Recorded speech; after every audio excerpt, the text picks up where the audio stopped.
The finale of Love Island finally aired, which means, guys, we're free of the shackles. Oh my God. I hate to say it, but I think a lot of people are happy that it's over. People being those who watch the show and people being those who watch through the timeline. Because why did I see so many tweets where it's like, I can't even tell you where the show is airing. I've never seen an episode, but what the is going on with Huda and these crash outs? Why was my best friend in our big friend group chat being like, hey, so when does Taylor get off of the island?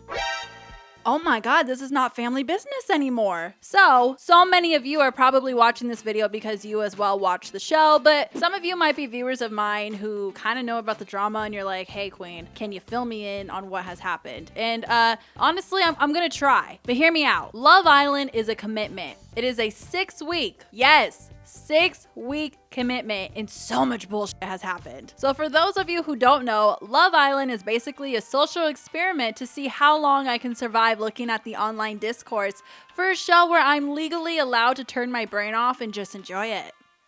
But instead, it's think piece after think piece after think piece. People calling ICE on a Islanders family, sending death threats and starting hate campaigns to Islanders that they don't like and their family and friends. And my personal favorite, if you're a big brand, Love Island is you making posts about what lunch boxes you would send to the Islanders who are currently in the villa.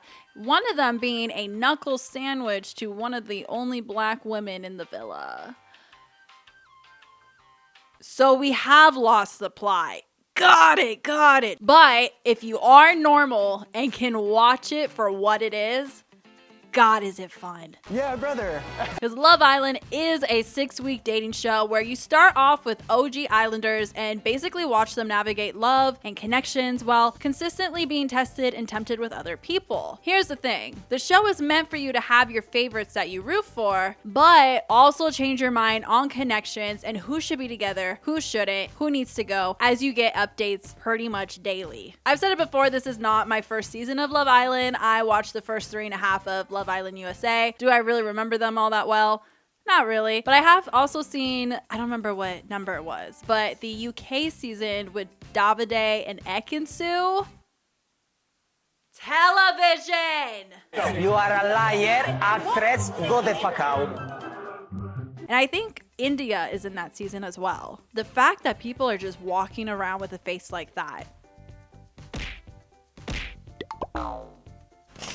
Got it. Okay. So yeah, I knew this season was going to be different than anything else I've experienced just because of the success of last season, which we did talk about in other videos as well. I mean, me and so many other people saw Cordell swinging that suitcase on a bridge and said, why yes, I am sad. I am home. Thank you very much. But even with that expectation, I never expected it to be what it is now. But then again, I think as a society, we just don't know how to consume media for what it is. Like, it has to be something else. It has to be these big discussions. It can't just be like a, hey, I don't like that this person did that. Or realize that these are real people, real human beings with trauma, feelings, experiences, who are probably going to have a little bit of a moral gray area, and that's okay. That's okay. This season, we started off with our OG Islanders for the boys, Ace, Taylor, Austin, Jeremiah, and Nick. And for the girls, we have Huda, Shelly, Alandria, Belle-A, as America renamed her, and who was the other original Islander? Oh my God, Yulissa. Holy shit, I haven't said that name in weeks. Yeah, we started off with this woman named Yulissa, but she is a dishonorable mention because she got kicked from the villa. They literally yoinked her from the villa in the middle of the night. I swear, Hunger Games Catching Fire edition. I would not be surprised if they had a claw go in and just grab her out, because resurfaced videos came out of her being extremely racist and standing 10 toes down on it. Oh, and if that wasn't enough, then we got this beautiful gem of an outfit. Miss Thing really thought she appropriate, but the producers looked at that and said, hey, I don't know what culture you want to offend tomorrow, but you can do that on your own time. on the plane going back home. But the first episode really is just about getting coupled up, getting to know each other, kind of learn what everyone's about and see where it goes from there. We have a kissing challenge where basically the women go up to 2 of the men that they find attractive and get to kiss them and then pick who they want to couple up with. If they're already coupled up, they have the chance to steal them, which is what Ulissa does with Ace and Shelly. First night, and my heart is already broken because why the actual is that cutie little patootie paired up with Austin? Oh, you thought we were done with like the racist stuff? Oh, Queenie, no. We're warming up. And even if I didn't know that he was a Trumpy, one, but also his reposts on TikTok were just vile and disgusting, I still wouldn't like Austin. I know a lot of people have said that, being like, oh, like clouded judgment. What? Standing on morals is clouded judgment. Okay, that's new. That's cool. I just didn't want her with him because I was like, I need to vote him off. Baby girl, why is it taking you 5 minutes to string 4 words together in a sentence? Listen, I can come off a little empty-headed sometimes, especially if I'm tired, especially if I'm hungry. Woo! But it was like pulling teeth. If we were in like different shoes and it was like, guys, you choose 2 girls to kiss, who would you have chose? You and what was the girl in the green dress? Like, do you even want to be here? Even the tone that he would speak in, I was like, do you hate everybody? The answer is yes. I know that from the repost. But then we have Alandria and Taylor. I want to sit here and be like, you know what? If she likes it, I love it. But she likes it and I hate it. Before everything happened, I wasn't too sure about Taylor. And this might sound really mean, I was kind of like, I don't think he's going to be here long. Maybe that's brave and controversial to say, but I was extremely wrong, but we'll get to that in a second. Then we have Belle Dashe and Nick. And listen, Belle Dashe, hold my hand, girlfriend, because I am exactly like how you are, okay? That is why I would never go on a show like this, especially with the whores this season. Oh my God. Everyone wants to lead with tongue. Maybe I don't know how to kiss, but like, I would like to know someone's last name before tonguing them down. Maybe their social security number, maybe where they're banking at. I don't know. I'm a simple girl with simple needs, but I did think that was really interesting. This season felt a little more raunchier than usual. And then everyone was hunching. Oh my God. If I was in that common room with all of these people and all I hear is, I would actually kill myself. I know that you get earplugs to help like reduce the noise, but you have to remember that there is absolutely nothing going on in that room. If anything, it's like the hum from the cameras. No sound, no nothing. So you're gonna hear everything. If I was in there, I would be afraid to shift in the bed. I would be like, oh my God, I'm on my left side. I want to turn to my right, but the whole room is going to hear me. They're all going to hate me because I'm going to wake them up and I'm not going to get my avocado toast in the morning. So I will just suffer in silence for the betterment of everybody. But meanwhile, you have everyone else making babies for the baby challenge. Like, oh, me. Got it. Okay. So I really don't blame her for, you know, wearing her floor length skirt and going to the dock to wait for the Mayflower, because again, I would be the same way, but I wouldn't be on the show. And she tried really hard opening up later on, but I don't know, it just didn't work because we got a new bombshell. A new bombshell has entered the villa named Miss Sierra, and Sierra goes after Nick. And hey, you know what? Sierra said she's gonna get what she wants, and she did quite that. So Belle Dashe, unfortunately, you're dumped from the island. But I know you're hearing that and you're like, wait, that's not all the couples. Who was the last couple that got coupled up? Oh.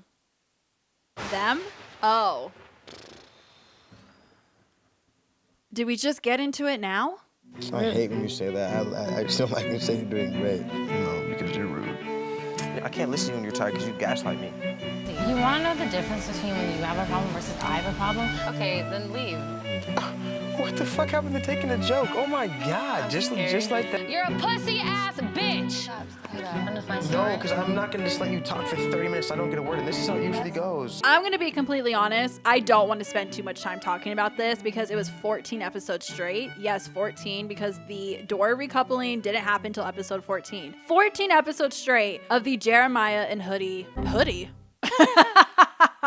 Right, Huda saga. And it was a lot to experience it as it was happening. It's a trigger, it's a trauma. All I'm gonna say is I think it's really funny how this situation has displayed a lot of how people look at relationships and people and friendships and insecurities, and how they're so quick to just put it on one person instead of seeing where there's shared problems. I really truly think that Huda woulda coulda does not need to be in a relationship right now. I think there's a lot of stuff that she needs to work on, a lot of insecurities, a lot of trauma. Obviously, we don't really know what she's gone through in the past, but it's traumatic enough for her to be super insecure, super scared of people leaving her.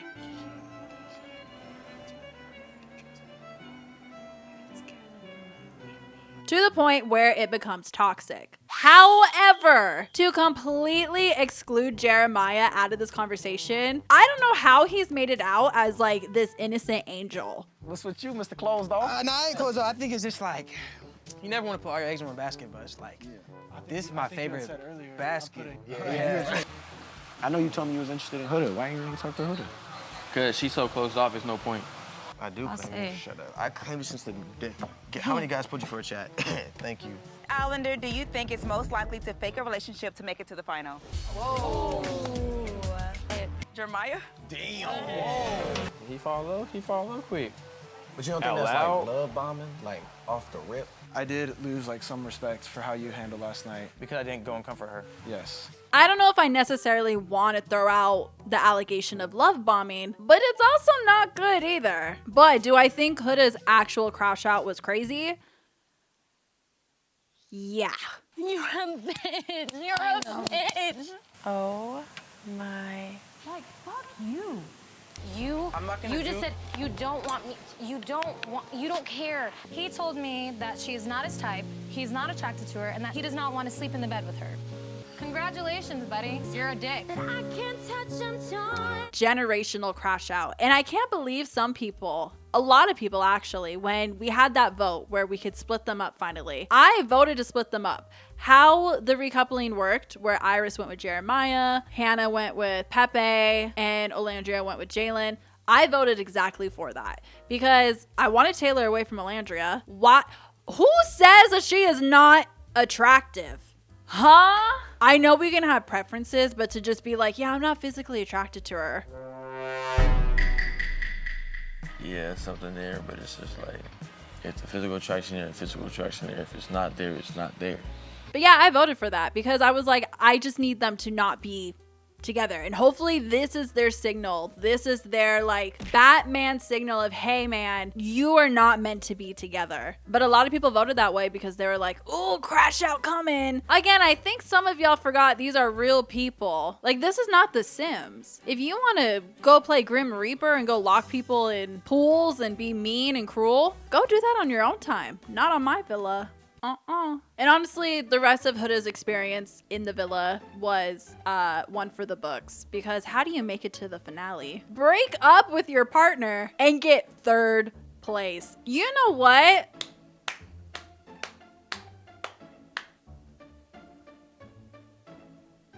What am I supposed to say to that? That is crazy. I wanted to wait and talk about this until the finale, but I just want to say that date,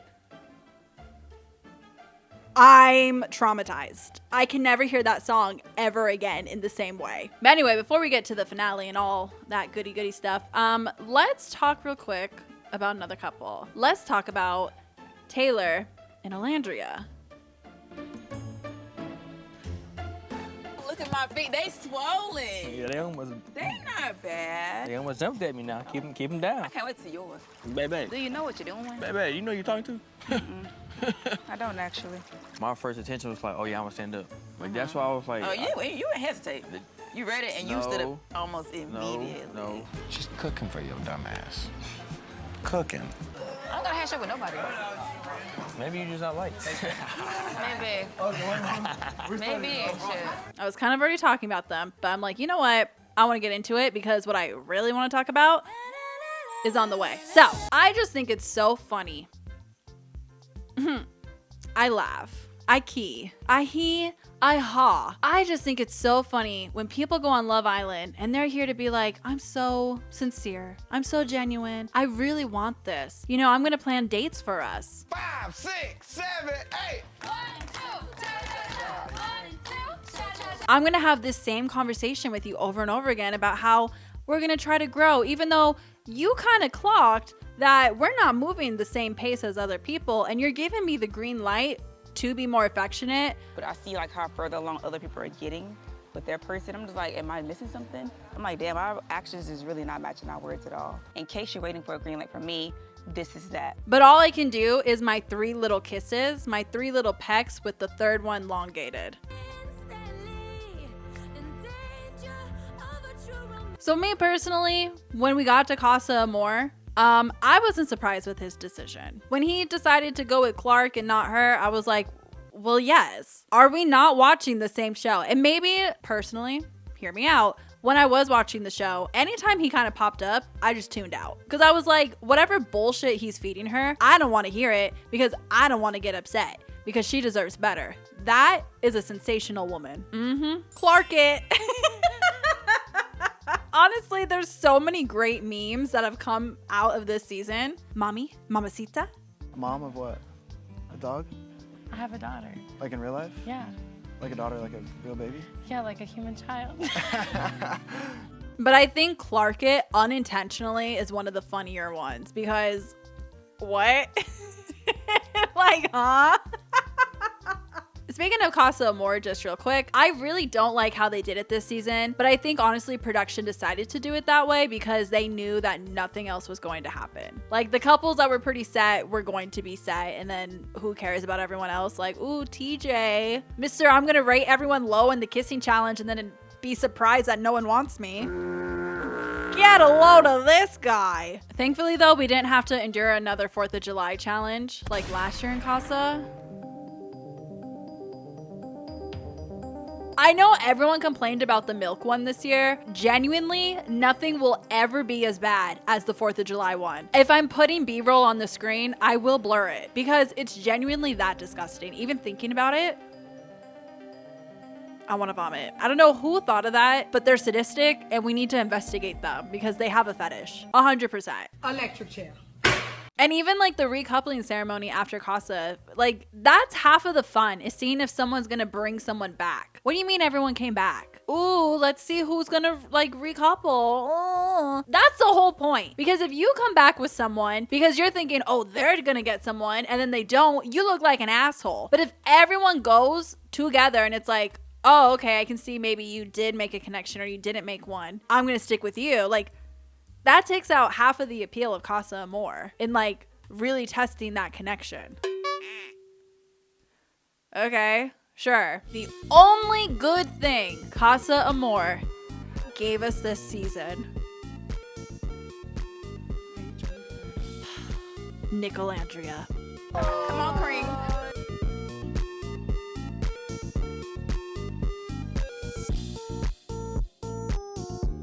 I think she's beautiful, and I do enjoy kissing her. I think she's super sexy, to say the least.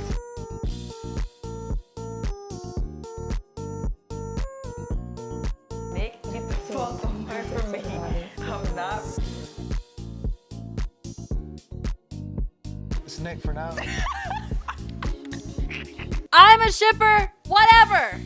Whatever. Take me in. I don't care. Someone said that being a Nicolandria shipper really changed how you viewed this season because honestly, it did. When everything was going on with like Huda and Jeremiah, I didn't give a damn.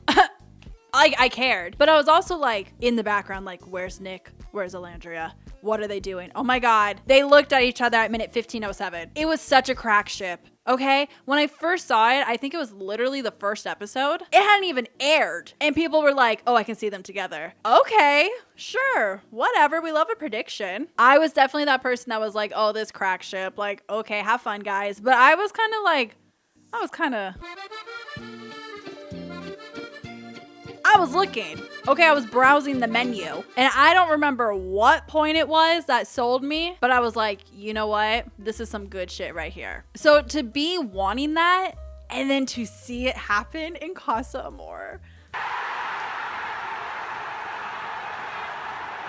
Episode 21. Oh, episode 21, you deserve a Hall of Fame moment. I swear it was like a personal fan fiction. I know a lot of people in that regard are like, oh, it's so heavily produced.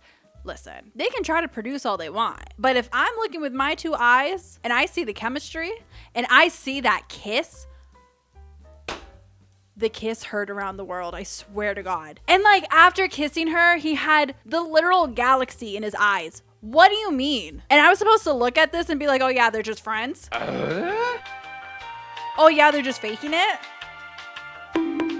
One thing about me, I love a ship where the man is more down bad for the woman. I'm gonna eat it up every time. And he has been pining after her since day one. I know his ass was hurt when they had that conversation of like, hey, like, let's be friends. Like, I think we're probably better off that way. You have Sierra, I have Taylor. Let's just stick with what we know. I know his ass was hurt. I know he was in that shower crying, okay? Because I was. It was so bad for me. What was worse? My spirit in light dwindling or Nick's identity crisis? Because what was his hair, babe? You could tell. Like, once he got a little nibble of that Alandria cookie, he said, the Sierra one, kind of stale, kind of gross, kind of rotten. Like, I'm sure he still had feelings for her. That doesn't just go away on its own, but it's like, holy shit, I'm settling. But then episode 30 came around. Sierra has left the villa due to a personal situation. And listen, I'm not saying it as like, oh, I'm happy Sierra left because then that gave Nick and Alandria a chance, because obviously everyone needs to be held accountable for their actions. She got kicked because she used a slur.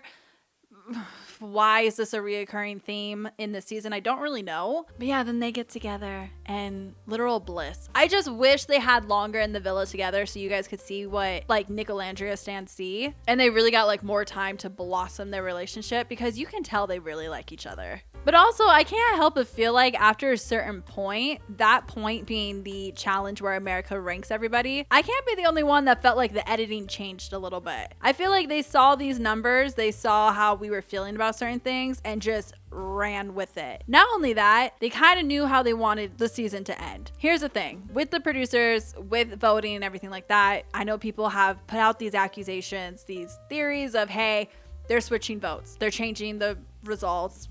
Stolen election. Like, God, we really don't change, do we, as a United States? Legally, there's only so much they can do because there is a cash prize at the end. They cannot interfere with the votes or the voting process. However, they can show us certain things about certain people. Maybe frame it a certain way, drive a narrative, drive a story. That's what people are going to vote off of. So it's like, yeah, they're not directly interfering with voting, but it's also kind of interesting because I definitely felt like a shift in the episodes after a certain point. So that's all I'm gonna say about that. But as you can imagine, I was very happy that Nicolandria made it to the finals, because that's my Love Island right there. Who I would have loved to have seen in the finale? Shelly and Ace. I did not sit again for 14 episodes hearing Austin whine about not having Shelly, dealing with the goddamn love triangle, for them not to be in the finale. I actually thought they were cute. I know Ace has a lot of haters, and hear me out, okay? We need to remember that he is only 22 years old. Like, he is still young. That frontal lobe has not developed. But for his age, I do feel like he does carry himself pretty well. He is somewhat mature, but I do agree that I think sometimes the way he talks to people can come off a certain way. Specifically with the whole Amaya situation, I completely understand him setting up boundaries. He definitely is like not a physical person. I just like don't like the way he spoke to her. And sometimes like I'll catch myself when he's speaking to people. I'm like, hey, you know, you're kind of coming off like a little douchey right now. But you can tell he loves himself, Miss Shelly. And Shelly does like Ace. And I think my thing with Shelly, I was like kind of on and off with her a lot with the season because she was pissing me off entertaining Austin. I was like, oh my God, you don't like him. But I get why he's still here. You're using him as, not, I don't want to say using him, but it's like, okay, well, we have some sort of connection. So I'm going to explore it because Ace is kind of the way that he is. I don't know if I can trust him. I don't know if like he's gonna really take care of me. I want to see the actions match the words, and they did eventually. But then we finally couple up and we go to Casa, and here comes big ol' 6'8" homeless apparently Chris. And then we kind of get into a whole other little triangle, a whole other little situation. And that just like kind of pissed me off. I'm not gonna lie, because I was like, I'm not opposed to you exploring or like talking to someone, but I really did not think that she was fully understanding where Ace was coming from. I feel like a lot of their situation post-Casa was just communicating to defend instead of communicating to understand. I mean, I don't know. I sided more with Ace, honestly, than I did with Shelly, and I hate to say that. He was making some points, especially during the heart rate challenge. Doubling back to Chris is kind of crazy, okay? And I like Shelly, but that was crazy.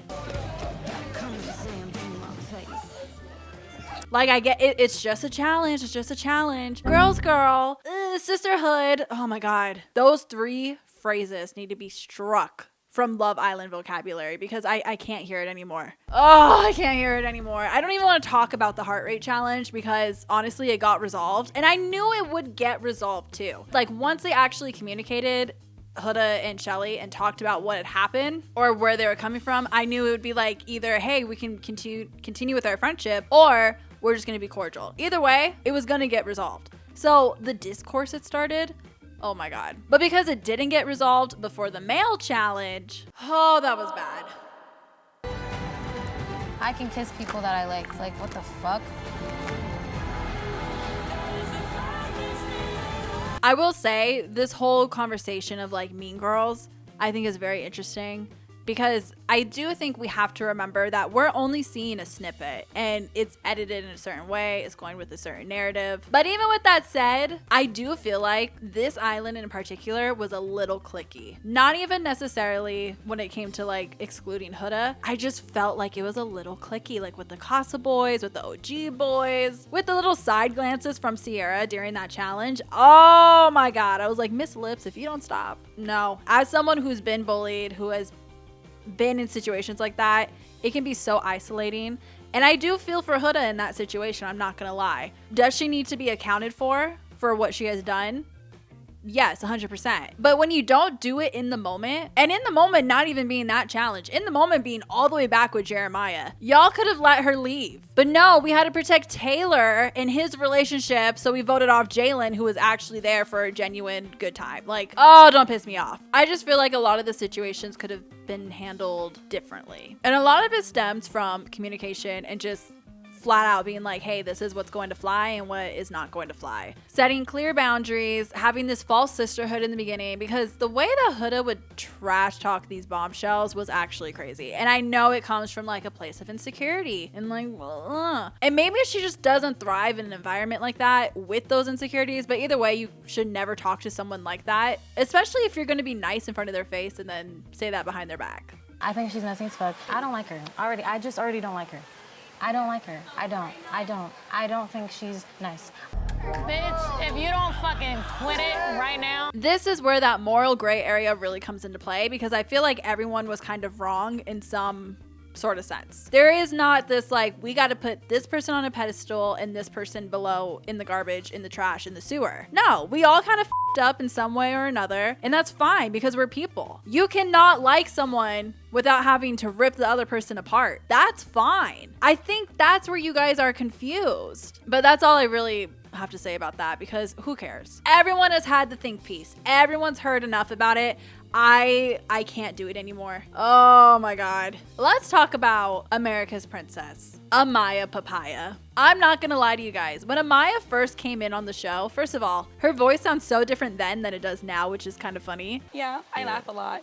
I laugh when I think things are funny. I laugh when I'm nervous. Yeah. But when she first came in, I wasn't too sure about her. I could tell she was really nervous. I didn't really know if she was being her true authentic self. I was like, okay, I'll give her a shot. I'll give her a chance. And then the whole stuff with Ace happened where I was like, oh my God, this is a mess. She's going home because these people are not going to f with her. But she really had one of the best stories on this season. Her dealing with Austin, her dealing with Ace, her dealing with Zach. My girl went through the ringer and she came out swinging every time with all her metaphors. Guess what? I'm just not your cup of tea to be drinking, so don't fucking drink it. Words. And if Amaya says it's opportunely, it's opportunely. You had every opportunity to tell me that. Who do we call for the dictionary? I don't know. God forbid I'm a sensitive gangster. Love her. Love her. Amaya Papaya for president.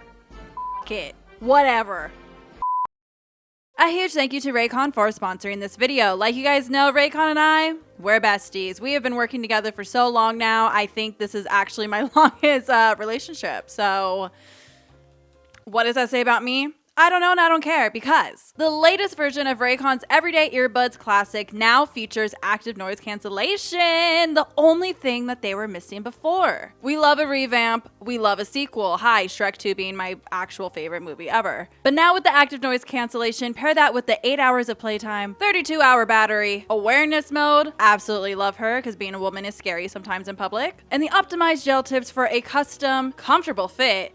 Your earbuds are quite literally not leaving your ears. And of course with the upgrade, I had to upgrade the fit. Hi, check out my protective case. Is she not cute? And if you've been here before, you already know what's coming. We gotta do the wear test. No cuts, no butts, no coconuts. And you're gonna see these babies do not leave your ear, no matter what you're doing. Ready?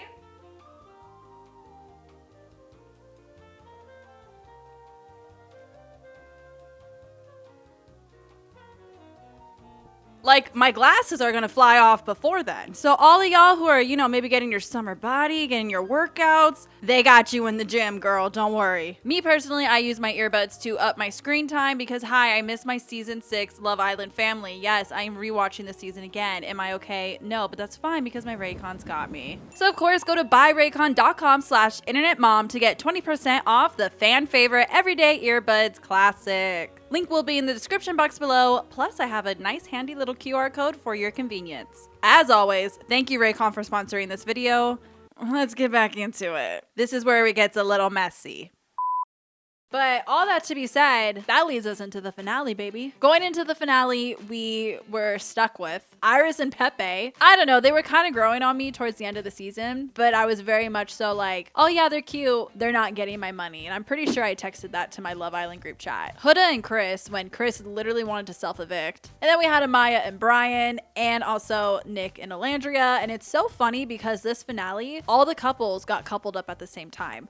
Granted, Nick and Alandria, it was their second time being coupled, but still. And it was such a late recoupling that it's like, oh, okay, sure. The fun part though about the finale is that I actually went over and spent it with my family. Like, we had a big dinner, watched it together because I got them into the show. It was really fun to have some sort of community that wasn't insane. Okay, I'm at my mom's house, ready for the finale. You guys, this is your first season. What do you think? How do we feel? I like it. You like it? Dee Dee, what do you think? I don't like Huda. I understand you don't like Huda. I was asking what you think of the show. I love it. It's pretty good except for some the more sexual obscene stuff. Obscene. So you don't like Eat That Kitty? Eat that kitty. Eat that kitty. No, I don't like it. Predictions. Who's gonna win? I'm thinking. Who? I have two. Okay, who do you want to win and who do you think's gonna win? I want Nick and Alandria to win. That's who I want to win. Oh my god, this is a Nicolandria household. But I think that it's gonna be Amaya and Brian. I do too. I do too. If it's Brian and Amaya first, yeah, then I'm gonna say it's Alandria and Nick second. Pepe and Iris. No. Second will be Nick and Alandria, and then Huda and Chris, and then Iris and Pepe. Iris and Pepe. That's kind of what I'm thinking too. And then if it's the other way around, the only change that I would make would be first and second. Chris, yeah. Because Huda really does have like a huge fan base. Like, what if she ended up winning? I would be totally upset. I would be upset because I don't think Chris likes her at this point. I don't either. I think Chris is over her. Yeah. Bitch, if you don't fucking quit it. I love Nicolandria. Relationships were put to the test. And then going into the dates, I actually really liked them. I thought they were cute. I was cheesing. I was like, okay, yeah, whatever. They're good finalists, whatever. But then we get to Huda and Chris. Oh boy. I kind of already talked about it, but that was embarrassing to witness. That was a lot. But still, Can I explain something to you but let about me my thought finish and then process? you can. Like, why are we fighting at the final date? I know where you're leaning towards, and if that's what it is, like, just tell me. Oh, this is awkward. Hello? I can't help but laugh. Oh, let's pack it up, you know? Yeah. This is so embarrassing, you guys. Oh. Well, I guess our date's over. I'm sure it's 2 hours.